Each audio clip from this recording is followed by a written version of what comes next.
Good morning, everybody. Sorry I couldn't be there today. Like I said last week, I have a appointment this morning, so I wasn't able to be there today. But I will be back later on in the day, so if you have any questions about anything, you can see me later on in the day, or you can just wait until tomorrow. I wanted to point out a couple of things before we actually talk about elasticity today. On your beginning slide, you had to answer your warm-up question in regards to changes in demand from last week. Please make sure you spend some time working on this. This will be on your quiz on Wednesday, so make sure that you actually take some time to try that. Tomorrow we're going to actually go over the answer, so you can determine how well you did. Today what we're going to do is we're going to talk about elasticity, so we'll talk about that in just a minute. There's a couple of video clips that I'm going to show you, so you guys will spend some time doing that and filling out an elasticity of demand worksheet. Tomorrow we'll finish up elasticity of demand. Whatever we don't get to today, we'll finish that up tomorrow. We may have a quick time to review. We'll see how much we have time for. Wednesday is your Chapter 4 quiz. Remember, your Chapter 4 quiz is same format as before. It'll be 10 matching, 15 multiple choice. Today I had the sub give you a review sheet for your quiz. The same thing as before is that you can use your warm-ups, your terms worksheet, your notes, your graphic organizers, any of that on your quiz, as well as your quiz review. Now the difference is this time I am going to collect your quiz review and I'm going to give you a grade for it. So I will give you a regular credit grade for it. But in addition to that, anybody who turns in their quiz review with their quiz, I will give you extra credit for it. So if you get it in on time, you get extra credit on top of the regular credit.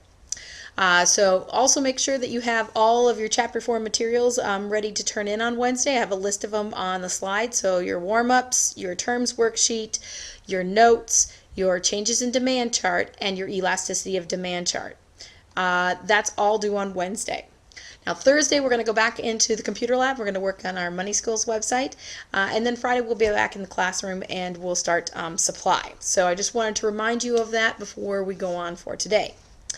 Today, however, we are going to be talking about elasticity of demand. And elasticity of demand is how sensitive we are to a change in price. Now, we know that because of the law of demand, as you increase the price of something, you are going to see demand decrease. The question is, how much? Are you going to see a lot of people drop out and all of a sudden not buy your product? Or are you going to see very few people actually not buy your product? So that's what we're going to work on today. So this short video is going to be focusing on elastic demand, and then the second one is going to be on inelastic demand. Now you will need to have the elasticity of demand chart out that the substitute should have given you. We're going to stop the video along the way and talk about these things. So I encourage you to have this out. Make sure you have a writing utensil because you will need both of them. Okay, so the video you're going to watch, I'll warn you right now, is a little cheesy, but it is really good at explaining difference between elastic and inelastic. It won't include unit elastic, but we'll talk about unit elastic a little bit more tomorrow. So don't worry about the unit elastic part. This row down here, we'll fill this out. We'll fill that out tomorrow. So we're just going to focus on elastic and inelastic today. So first off, the video I have for you starts here.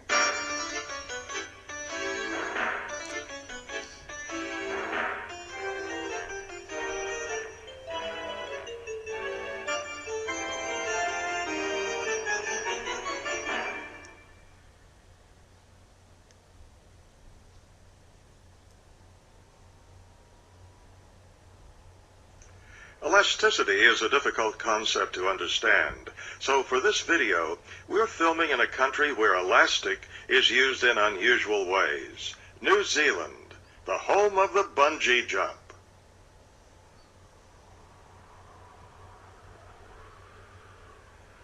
One step, and the cords stretch, and stretch.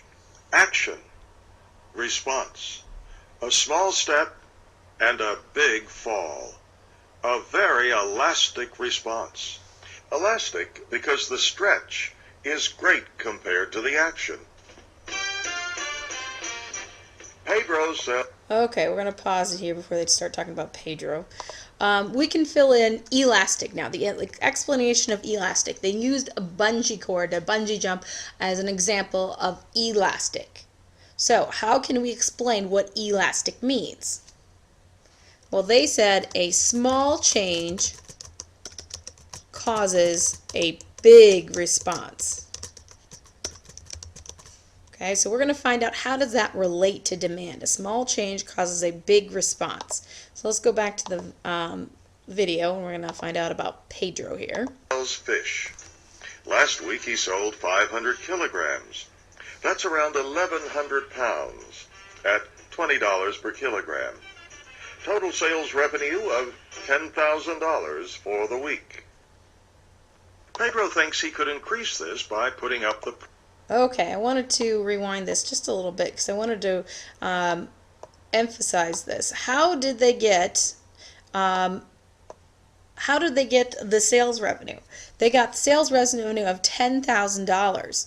How did they get the sales revenue? Well, they took the quantity that Pedro sold. He sold 500 kilograms times the price per kilogram. He is charging $20 per kilogram. Remember, this is New Zealand, so they're dealing with kilograms. So $20 times 500 kilograms will give him $10,000. That's his total revenue or his sales revenue.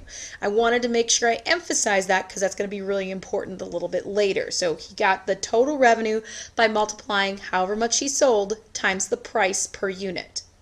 Total sales revenue of $10,000 for the week. Pedro thinks he could increase this by putting up the price. So on Monday, he increases the price by $4. The new price is $24 per kilogram. Pedro waits for the results of his experiment. Will the sales revenue increase? Will he be a richer man? Friday night comes and he counts up the takings. 7,198, 99, $7,200. What? Only $7,200? Last week's takings were $10,000. What's gone wrong? Quantity. Check the quantity records.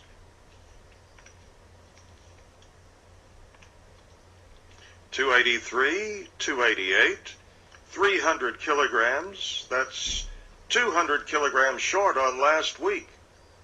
200 kilograms short? Why? The weather was the same. People's incomes didn't change. Same or slightly more. So what went wrong? Price. It must have been the higher price. That's what it was. Pedro was expecting to sell the same quantity at a higher price, but he didn't. He sold 200 kilograms less, and that hurt him. That hurt him a lot. $2,800 lost revenue for the week, made up on the one hand of a $4,000 drop in the sales volume. 200 kilograms less fish sold times $20 a kilogram. But on the other hand, a $1,200 increase from the higher price. 300 kilograms sold at $4 extra a kilogram. Overall, a $2,800 drop for the week. Wow, what a disaster. An increase in price caused a huge drop in sales volume.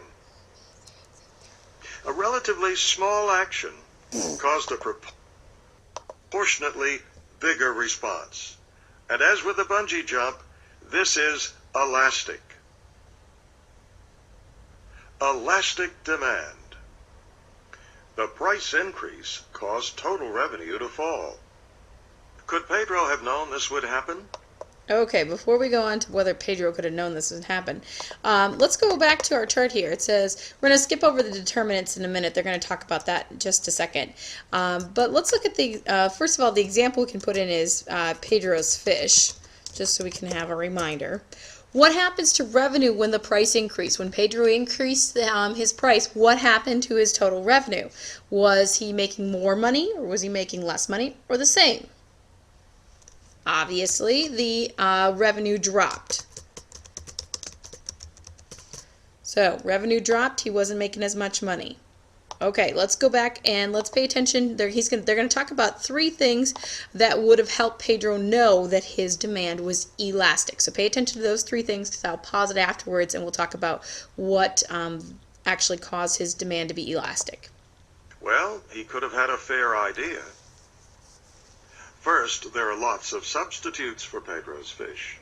Other fish shops, sausages, ham, chicken. People saw Pedro's high price and went elsewhere.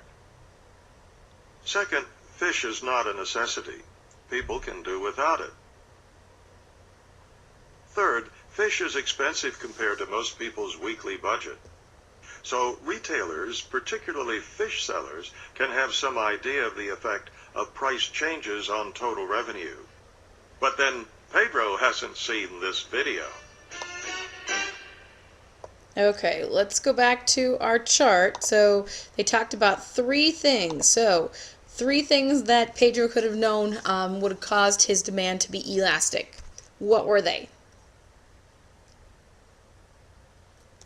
So one of them was there were lots of substitutes. They talked about that there could have been, he had fish and chicken. There was other fish shops. There was chicken. There was sausage, other meats that people could have bought other than Pedro's fish. They also talked about that his fish was not a necessity. People don't have to buy fish. They can buy other things. They talked about that fish is expensive. So it's going to be expensive compared to your income. That's going to make you really think about whether or not you want to buy that fish, because it's relatively expensive at times.